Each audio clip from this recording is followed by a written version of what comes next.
Hello అండి, ఈ వీడియోలో మనం ఎస్క్యూఎల్లో ఈ రియల్ టైమ్ సినారియో సాల్వ్ చేయడానికి ఎస్క్యూఎల్ క్వెరీ ఎలా రాస్తారో చూద్దాం. ఫస్ట్ సినారియో ఏంటంటే how to retrieve product names and their total quantities for orders placed in February 2020 or specific date range and also show only those products with at least 100 units order. 100 or అంతకంటే ఎక్కువ units sale అయ్యే ప్రోడక్ట్స్ని మాత్రమే అవుట్పుట్లో display చేయాలి. ఈ topic గురించి మీకు explain చేయడం కోసం నేను ఇక్కడ ఆల్రెడీ ప్రోడక్ట్స్ అండ్ ఆర్డర్స్ అనే టేబుల్స్ని క్రియేట్ చేశాను. అందులో కొన్ని డేట్స్ని ఇన్సర్ట్ చేశాను. ఒకవేళ మీరు ఈ క్వెరీ ప్రాక్టీస్ చేయాలనుకుంటే ఈ టేబుల్ క్రియేషన్ డేటాని నేను డిస్క్రిప్షన్లో ప్రొవైడ్ చేస్తాను. యూస్ చేసుకుని ప్రాక్టీస్ చేయండి. సో ఫస్ట్ మనం ఈ 2 టేబుల్స్లో ఏమున్నాయో చూద్దాం. సో ఇక్కడ 2 టేబుల్స్ ఉన్నాయి, ఆర్డర్స్ అండ్ ప్రోడక్ట్స్. ప్రోడక్ట్స్ టేబుల్లో ప్రోడక్ట్కి సంబంధించిన information like product ID, product names ఉన్నాయి, laptop, smart phone, headphones, tablet ఇలాగా. So for example each product ID అంటే ప్రోడక్ట్ ఐడి 1 అంటే ల్యాప్టాప్ అని. ఇక్కడ ఆర్డర్స్ టేబుల్లో చూడండి, ఈచ్ ప్రోడక్ట్కి ఆర్డర్ ఐడీస్ ఉంది. సో ల్యాప్టాప్ అనే దానికి డిఫరెంట్ ఆర్డర్ ఐడీస్ ఉన్నాయి అండ్ ఈచ్ ప్రోడక్ట్కి ఆర్డర్ చేసిన order date and each product sale అయిన క్వాంటిటీ ఉంది. సో ఇప్పుడు మనం పర్టికులర్ మంత్ అంటే మనం స్పెసిఫై చేసిన డేట్ రేంజ్లో ఏ ప్రోడక్ట్ అయితే 100 కంటే ఎక్కువ సేల్స్ అయ్యాయో ఆ ప్రోడక్ట్స్ని మాత్రమే అవుట్పుట్లో డిస్ప్లే చేస్తాము. సో ముందుగా మనం క్వెరీ రాద్దాం. సో ఇక్కడ నేను సెలెక్ట్ స్టేట్మెంట్లో product name comma quantity and order date ఇస్తున్నాను. ఫ్రమ్ టేబుల్ నేమ్ వచ్చేసి ప్రోడక్ట్స్. సో ఇక్కడ నాకు ప్రోడక్ట్స్ అనే టేబుల్ నుంచి ప్రోడక్ట్ నేమ్ కావాలి, అలాగే ఆర్డర్స్ టేబుల్ నుంచి ఆర్డర్ డేట్ అండ్ క్వాంటిటీ కావాలి. కాబట్టి నేను 2 టేబుల్స్ని జాయిన్ చేస్తున్నాను. జాయిన్ క్లాస్ యూజ్ చేసి జాయిన్ ఆర్డర్స్. ఇక్కడ నేను ఆర్డర్స్ అనే టేబుల్కి అలియాజ్ నేమ్ ఓ ఇస్తాను అండ్ ప్రోడక్ట్స్ అనే టేబుల్కి అలియాజ్ నేమ్ పి ఇస్తున్నాను. ఆన్ ఇక్కడ కండిషన్ ఏంటంటే 2 టేబుల్స్లో మనకి కామన్గా ఉన్నది product ID. So P dot product ID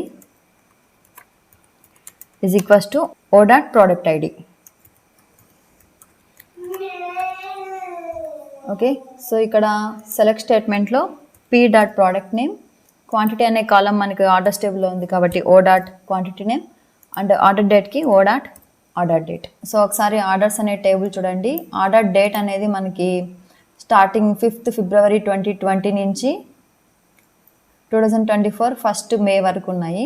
so నేను ఇప్పుడు ఓన్లీ స్పెసిఫిక్ డేట్ రేంజ్లో ప్రోడక్ట్స్ని మాత్రమే ఫిల్టర్ చేయాలి. ఫర్ ఎగ్జాంపుల్ 5th February 2020 నుంచి 28th February 2020 వరకు మాత్రమే నేను ఫిల్టర్ చేస్తాను. సో ఇక్కడ వేర్ క్లాస్ యూజ్ చేసి order date between second and between ఆపరేటర్ని యూజ్ చేస్తున్నాను అండ్ ఆర్డర్ డేట్ అనేది నాకు ఆర్డర్స్ టేబుల్ నుంచి కాబట్టి O dot order date.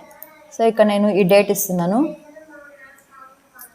With in single కొటేషన్స్లో 5th February 2020 and 28th February. So within single కొటేషన్స్లో నేను 28th February 2020 డేట్ ఇచ్చాను. సో ఒకసారి మనం ఫస్ట్ ఈ క్వెరీ రన్ చేద్దాం, అవుట్పుట్ ఏమొస్తుందో చూడండి.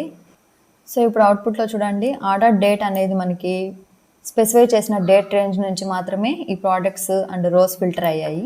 సో ఇప్పుడు మనం ఏం చేస్తున్నామంటే ఈచ్ ప్రోడక్ట్కి క్వాంటిటీ అనేది 100 కంటే ఎక్కువ ఉన్న ప్రోడక్ట్స్ని మాత్రమే అవుట్పుట్లో డిస్ప్లే చేయాలి. సో నేను ఇక్కడ గ్రూప్ బై క్లాస్ని యూజ్ చేస్తాను. సో ఈ వేర్ క్లాస్ తర్వాత group by product name. So ఇక్కడ మనం వేర్ క్లాస్ తర్వాత ఈ గ్రూప్ బై క్లాస్ యూజ్ చేస్తున్నాం కాబట్టి ఈ గ్రూప్ బై క్లాస్ అనేది ఏం చేస్తుందంటే ఆల్రెడీ ఫిల్టర్డ్ అయిపోయిన రిజల్ట్ సెట్ నుంచి ఈ ప్రోడక్ట్ నేమ్స్ని గ్రూప్ చేస్తుంది. సో ఇక్కడ నేను గ్రూప్ బై క్లాస్లో ప్రోడక్ట్ నేమ్ ఇచ్చాను కాబట్టి నేను సెలెక్ట్ స్టేట్మెంట్లో కూడా ప్రోడక్ట్ నేమ్ ఇవ్వాలి అండ్ ఇక్కడ నాన్ అగ్రిగేటెడ్ కాలమ్స్ని తీసేస్తున్నాను. And group by class use చేశాను కాబట్టి నేను ఇక్కడ సమ్ ఫంక్షన్ యూజ్ చేసి ప్రోడక్ట్ యొక్క క్వాంటిటీని సమ్ చేస్తున్నాను. ఇక్కడ సమ్ ఫంక్షన్లో క్వాంటిటీ అనే కాలం ఇచ్చాను అండ్ క్వాంటిటీ అనే కాలం ఆర్డర్స్ టేబుల్లో ఉంది కాబట్టి ఓ డాట్ క్వాంటిటీ. సో ఇప్పుడు మనం ఒకసారి ఈ క్వెరీ రన్ చేద్దాం, అవుట్పుట్ ఏమొస్తుందో చూడండి. సో ఇక్కడ మనకి ఏమొచ్చిందంటే సెలెక్ట్ స్టేట్మెంట్లో మనం ప్రోడక్ట్ నేమ్ అండ్ సమ్ ఇచ్చాం కాబట్టి ఈచ్ ప్రోడక్ట్కి క్వాంటిటీ సమ్ ఎంత ఉందో డిస్ప్లే చేస్తుంది. సో ఇప్పుడు మనం గ్రూప్ బై క్లాస్లో హ్యావింగ్ క్లాస్ యూజ్ చేసి ఏ ప్రోడక్ట్కి అయితే సమ్ ఆఫ్ క్వాంటిటీ అనేది 100 కంటే ఎక్కువ ఉంటుందో ఆ ప్రోడక్ట్స్ని మాత్రమే డిస్ప్లే చేయాలి. ఓకే, సో ఇక్కడ నేను సమ్ ఆఫ్ క్వాంటిటీ అనే కాలంకి అలియాజ్ నేమ్ టోటల్ క్వాంటిటీ అని ఇస్తాను. Total quantity.